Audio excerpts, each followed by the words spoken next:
नमस्कार दोस्तों। तो आज के इस वीडियो में हम लोग LLMU BA part 1 semester first का MIC हिंदी का क्वेश्चन पेपर का रिव्यू करने वाले हैं, जो 2023 से 27 सेशन में पूछा गया है और टोटल क्वेश्चंस इसमें से 70 मार्क्स का पूछा जाता है। तो चलिए हम लोग देख लेते हैं।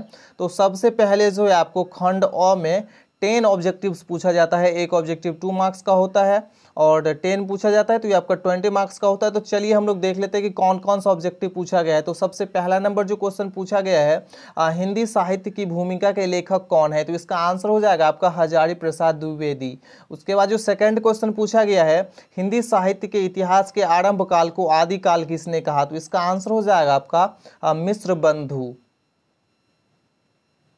थर्ड क्वेश्चन पूछा गया, विद्यापति किस काल के कवि हैं। तो इसका आंसर हो जाएगा आपका आदिकाल। नेक्स्ट क्वेश्चन है, अष्टछाप की स्थापना किसने की। तो इसका आंसर हो जाएगा आपका वल्लभाचार्य जी।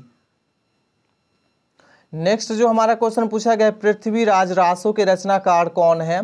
तो इसका आंसर हो जाएगा आपका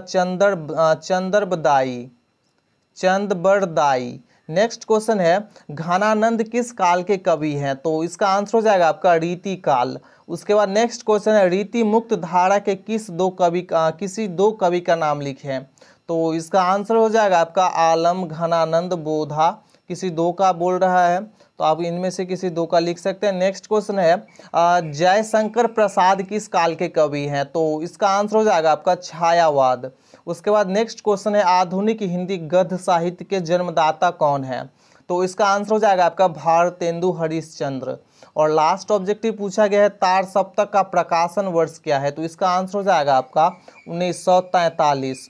तो यही क्वेश्चंस ऑब्जेक्टिव्स में पूछा गया है। खंड ब में जो आपको सब्जेक्टिव टाइप क्वेश्चन पूछा जाता है और इसमें से किसी 4 का आंसर देना होता है। एक क्वेश्चन 5 मार्क्स का होता है तो ये आपका 20 मार्क्स का होता है।